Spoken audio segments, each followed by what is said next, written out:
खुशबू आ रही है मेरा इतनी। आज लगता है कुछ जबरदस्त खाना पका है भाई। बिस्मिल्लाहिर्रहमानिर्रहीम।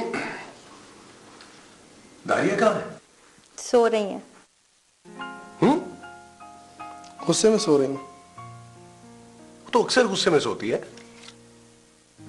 जी नहीं, बस ज्यादा गुस्से में थी। थक गई होगी। टेलीफोन पर अंग्रेजी में किसी से बोल रही थी और मेरा तजुर्बा कहता है कि किसी को गालियां दे रही थी। तुम्हारा तजुर्बा यह भी बताता कि गालियां सुन कौन रहा था? अपने नव्यान साहब। वो नव्यान साहब का नाम अंग्रेजी में भी लेना तो मुझे पता चल जाता है।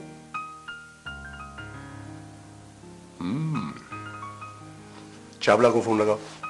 कौन से चावला को? अल्तमश चावला को। सॉरी।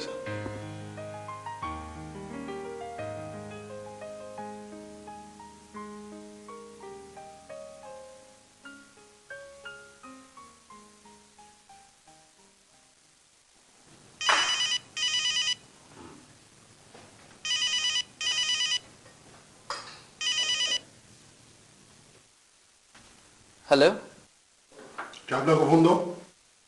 आप कौन बात कर रहे हैं? उल्लू के पट्टे। समझ गया।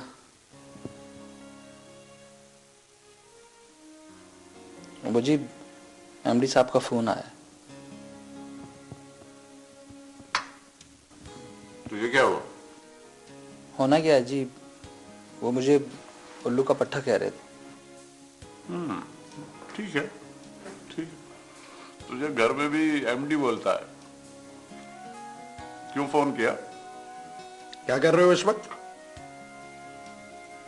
खाना खा रहा हूं। मैं भी खाना खा रहा हूं। तो ये तो कोई बड़ी बात नहीं। बड़ी बात यह है कि मैं अकेले ही बैठ के खाना खा रहा हूं। ये भी बड़ी बात नहीं है, मैं भी अकेला बैठ के खा रहा हूं। नव्यान कहाँ है? सो रहा है। रमजी कह रहा था फोन पे किसी से लड़ाई हुई उसकी। उल्लू के पट्टे, पता है लड़ाई किससे हुई है?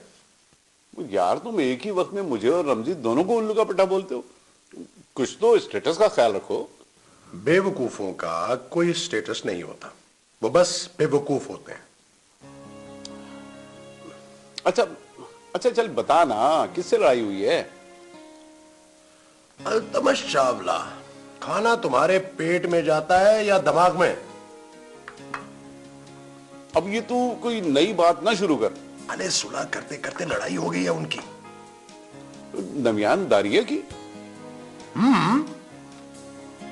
और वो जरताब की बच्ची बस नीम हकीम है। बड़े ठस्से से क्या कर गई थी। You don't worry uncle.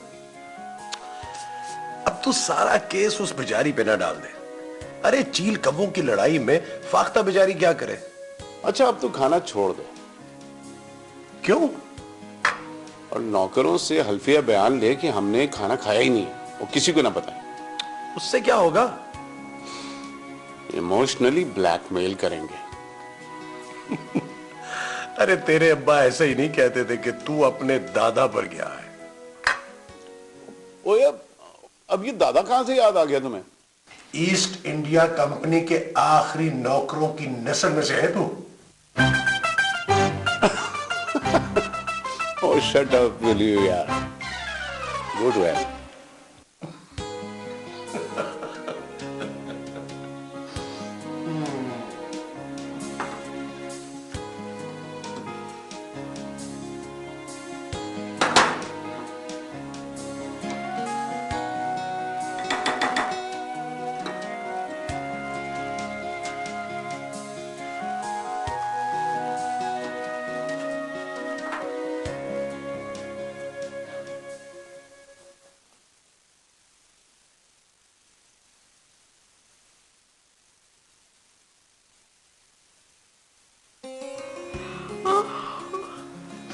उठ गई? उठी नहीं हो पुप्पो, ख्वाब में देखा कि चाय पीने का वक्त हो गया। अपने पुप्पा की तरह उल्टे पुल्टे ख्वाब मत देखा कर।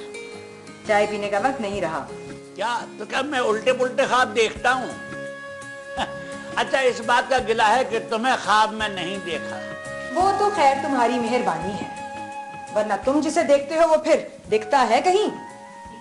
ये तुम बच्ची के सामने क्या अनशंट बोलती रहती हो? वो समझेगी तुम सच कह रही हो। तुम्हें क्या झूठ बोल रही हूँ दिलनवाज? याद है शादी के तीसरे दिन तुम मेरे अब्बा से मिले? हाँ। फिर चौथे दिन वो किसी को ना मिले। इसी तरह पिछले साल एक सुबह तुमने बताया कि तुम्हारे ख्वाब में चची बदर आई, उसी रात उनकी खबर आई। हाँ, तुम्हें यकीन नहीं आता? तुम खुद पूछ लो। डायना भी मरने से पहले इनके ख्वाब में आई थी। सारा दिन डींगे मारते रहे कि वो ख्वाब में मेरे पैर दबाती रही है। अगले रोज कब्र में तब गई वो। कुछ खुदा का खौफ करो ज़रनिगार, ऐसी बातें बच्चों को बताने की हैं। हाँ, लेकिन अपने घर के बहुत सीधे हैं तुम्हारे फुफ्फा। इनकी अम्मा बीमार हुई तो पूरी पूरी रात आंखों में काटते थे। मैंने कहा दिलनवाज सो जाओ, ठीक हो जाएंगी। पता है क्या बोले? क्या बोले फुफ्फा? बोले सो तो इसलिए नहीं रहा हूं कि अम्मा ख्वाब में आ जाएंगी। भाई मैंने कहा आती है तो आ जाएं, अम्मा का ख्वाब में आना तो बड़ा नेक शगुन है। तो मुंह लटका कर पता है क्या बोले? क्या बोले? बोले अम्मा अगर ख्वाब में आ गई तो फिर अस्पताल से घर नहीं आएंगी। खुदा झूठ ना बुलवाए, ये मुंह सियासतदान जब हुकूमत के खिलाफ नाराबाजी करते हैं तो भाई मैं तो खूब हंसती हूँ इन पे। हाँ, वो क्यों फुप्पो? भाई सीधी सी बात है, अगर हुकूमत बदलनी है तो तेरे फुप्पा से राब्ता करें ना। तख्त को तख्ता करना तो इनके बाएं ख्वाब की मार है। अपने वो मुशर्रफ नहीं थे? उन्हें भी ख्वाब में देखा? अरे नहीं, उस रात ये गुस्से में ठान कर सोए थे कि आज रात देखूंगा इन्हें। बस ये चादर तान कर सोए ही थे कि वो टीवी पर नजर आ गए। झट से इस्तीफा दिया और जान बचाकर निकलिए। बस करो ज़रनिगार, बस करो। खुदा झूठों पर लानत भेजता है। अरे ये कौन आ गया? अरे कोई खुदा का बंदा है, बाई हैंड लानत लेके पहुंचा है तुम्हारे पास। मैं देखती हूँ। देखो।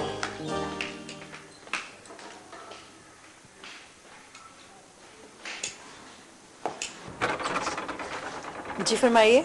वो रूमी साहब है ना? वो तो घर पर नहीं है। वो तो मुझे भी मालूम है कि घर पर नहीं है। तो वो हॉस्पिटल में है। हॉस्पिटल में? जी। क्यों? उनको कुत्ते ने काट लिया। हाय मेरे खुदा! रूमी ने कुत्ते को काट लिया पापा। ठीक से बोलो, ठीक से बोलो। कुत्ते ने रूमी को काट लिया पप्पा। वही तो। देखा ज़रनिगार बेगम, लानत भेजी है कुत्ते की शक्ल में यहाँ तक, और जब में आ गया तुम्हारा भांजा। चलो देखें। मैंने तुम्हें तड़पते हुए देखा है, और जब उसकी शादी हुई तो मरते हुए। इस कुत्ते के सौ लानते हो खुदा की। पापा कहाँ हैं? अभी तो यहीं थे, मैंने खाना भी लगाया था उनके लिए।